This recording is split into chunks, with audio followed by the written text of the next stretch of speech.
Сайн уу найзуудаа би та нартай сайн амт гэдэг сургамжит үлгэр ярьж өгье. Хоёр найз элсэн цөлийг гатлан алхаж байхдаа найзууд хоорондоо муудалцсан нэг нь нөгөөхөө хацар дээр нь алгадаж орхижээ. Хацраа алгадуулсан хөө ихэд өвдсөн боловч юу ч хэлэлгүйгээр зүгээр л элсэн дээр хамгийн сайн нөхөр маань өнөөдөр намайг алгадчихлаа гэж бичээд өнгөргөнө.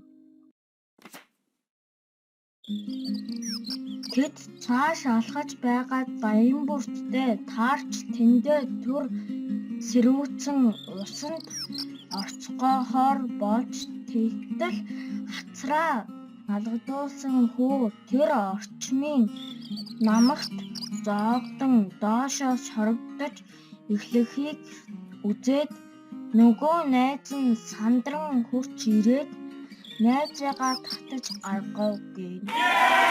Намгаас татуулсан хүү гарч ирснийхаа дараа чулуун дээр хамгийн сайн нөхөр маань өнөөдөр намайг аварлаа гэж бичжээ.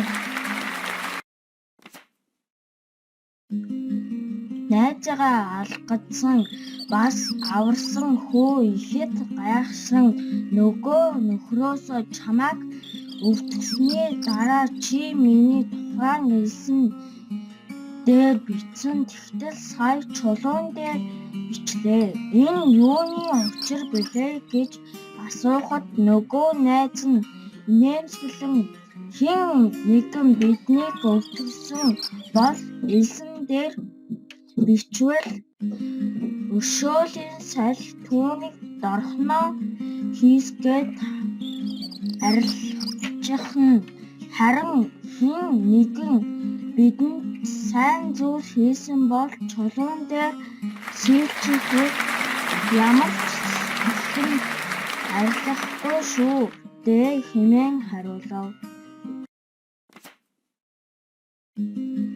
За ингээд найзуудаа өөрт байгаа эд зүйлсийг эрхэмлэн дээдлэхийн оронд өөртөө байгаа хүмүүсээ хайрлаарай. Муу бүгдийг өөрчилж сайн бүгдийг санаж байгацгаая.